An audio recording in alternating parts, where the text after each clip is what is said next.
Assalamu alaikum habibati, and welcome to another Arab Man Reacts. It's Angelina Jordan Monday on the channel. Happy Monday, everyone. I hope you have an incredible week ahead. Today we're doing Angelina Jordan and Band jamming on Portrait of a Child. This video is 7 years old. The inspiration behind the series of doing songs by her in the studio filmed off of a phone or something like that is just so we get to experience what it would be like to be in that studio session. And if you notice anything interesting or quirky, we can go ahead and talk about it.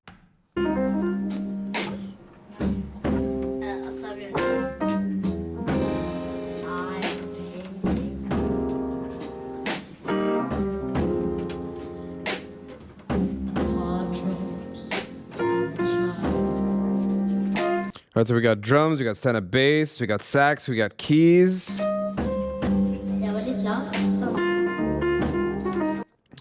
Captions will tell me what she's saying.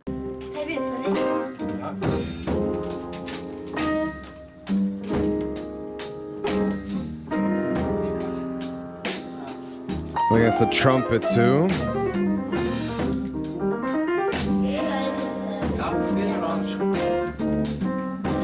So any studio session, anytime you're getting together and jamming, this is literally what a jam is. It's basically you're getting in there, you're picking a song, you're picking a key, you're picking a scale, you're picking a tempo, and then you just start doing it. You know, it's usually led by not really, but I mean most of the time it is led by the drums and the bass, because that sort of sets, you know, the mood, the motion of the music, and then the keys, the guitars, everything else that comes back in. But that doesn't at all, it's not a rule, you know what I mean? The keys could start something off and then the rest of the instruments can come in. But that's literally what a jam session is.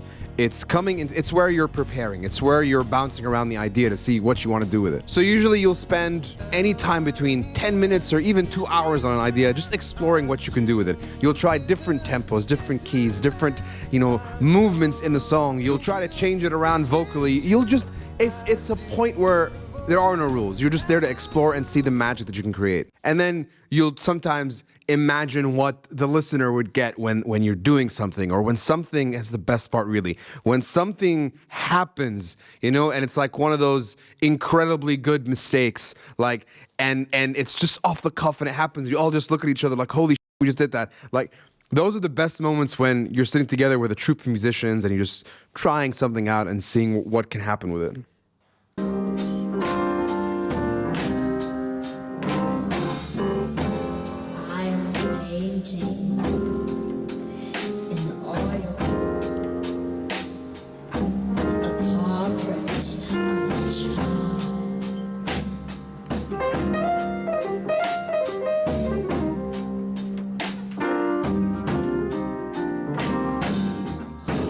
Taking all the heartaches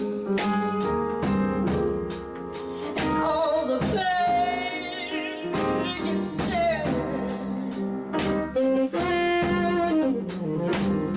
Nice.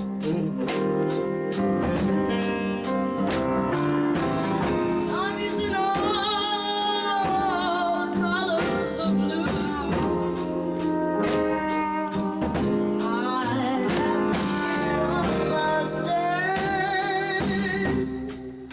That's super cool. So let's just look around the room for a second. We've got these right here, those two things. Those are acoustic panels. The intention from them is you put in fabrics and soft touch materials, and they help absorb the reverb in the room. And that means that you get to have cleaner audio if you're recording, and even if you're listening. Because if you don't have those, like if you're sitting in a glass room, you won't be able to play music or understand what you're playing enough, because it's going to be like woo, any note you play is just going to bounce around the glass. So you add those soft touch materials. They're called acoustic panels. And I think up here in the corner, you got like a slant, so maybe it's like a roof there. That's also, I believe, acoustic panels. Nothing is mic'd except for Angelina and maybe the stand-up bass. Like the drums aren't mic'd, you wouldn't need to mic them anyway. The piano isn't mic'd, the saxophone and trumpet I don't believe are mic'd. And we're probably hearing the stand-up bass from this rather massive amp situation going on right behind the stand-up bass player. And you know, this is what you're hearing Angelina's vocals off of, those wall speakers put there. And I think, if I'm not mistaken, they've got a mixer like standing on the wall. We'll see. 'Cause that's a really cool idea. And I love how there's like, you know, someone ordered Chinese and it looks like, you know, the sauces that come with the spring rolls. It was just sitting there. I think that's what it might be. I might be wrong.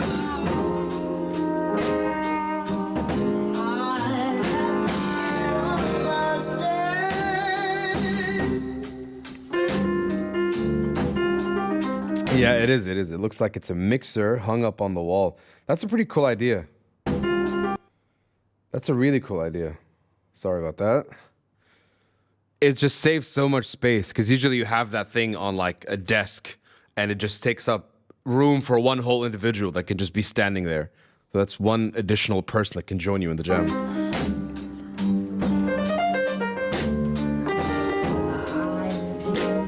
They're just having a good time.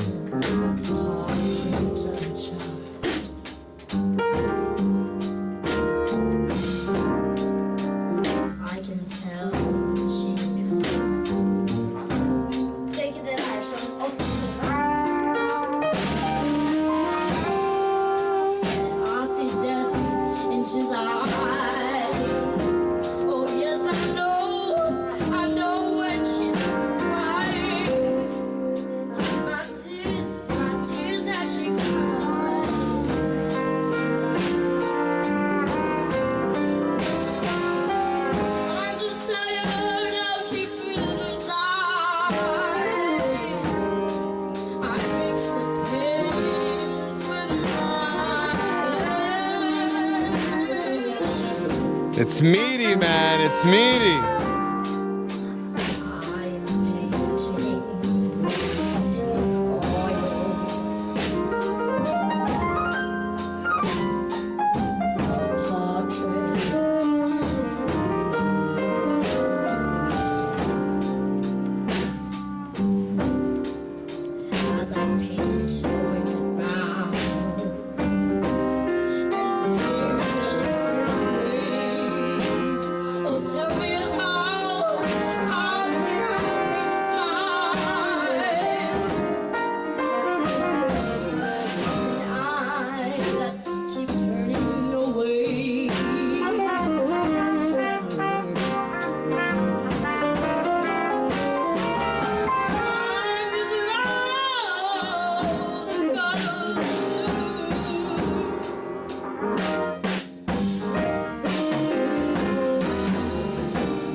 I'm gonna tell you what happened there. First, she's a boss.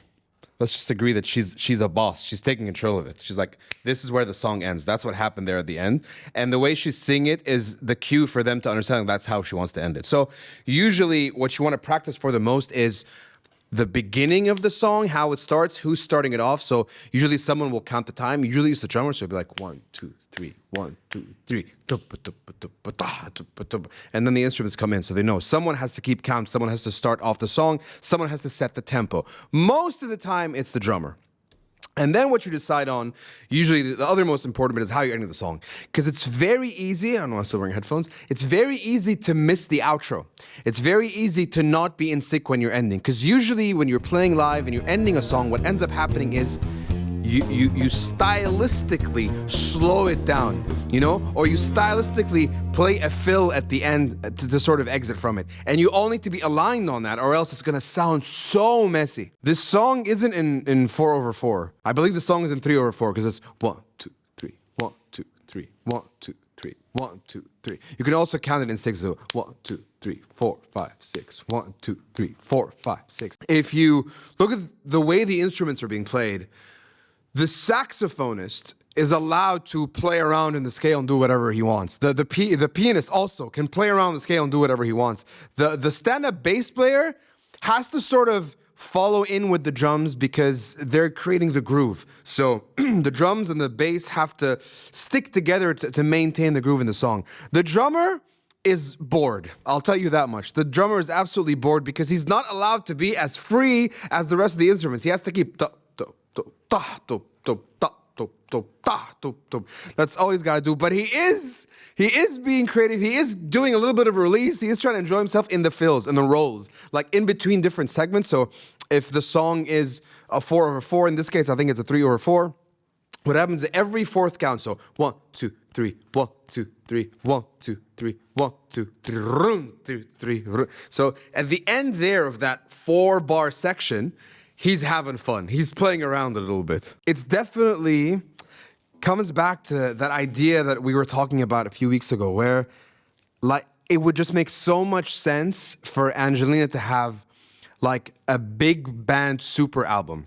Like, you know how Michael Bublé comes out with those albums? It's literally all the tracks, all the records from the better years put together and sung by Bublé, and they just sound so good. So I grew up, I wouldn't say grew up, but in my late 20s, that's how I got introduced to the world of crooners. I actually got introduced through Michael Bublé because he made it approachable for me. You know, I wasn't gonna buy a Sinatra CD and listen to it. So because Bublé, I was able to discover artists like Sinatra. But the idea is, it would just make so much sense if we could get Angelina in a room with a big band and record the entire thing. She could play 30 tracks, literally, you know, maybe 40, maybe 50, like a lot of tracks, you know, and it won't take them so much time because she'll hire a band that's amazing at playing that kind of music. They're all going to prep in advance. They're going to get in there. It'll probably take them 2 weeks top to like record everything. Then it goes through mixing and mastering, and you've got this incredible album. And it's like they're handing her the torch of this music. And I think she could inspire an entire new generation with these songs, and just by making them accessible. And I think we won't lose them. You know, we won't lose that gorgeous catalog of songs because she's going to be able to just, you know, take the mantle and push it forward. And of course, this goes in parallel to all the other stuff that she wants to do, you know what I mean? But it just makes so much sense to me that that album needs to exist. I think it would be an awesome thing. This is why I love these studio sessions. We get to just discuss them and see what's happening in there, and just, you know, it helps us think of the possibilities, you know? بحبكن كتير كتير كتير. Enjoy the rest of your week. I love you, and I'll catch you on the next one. Salamat.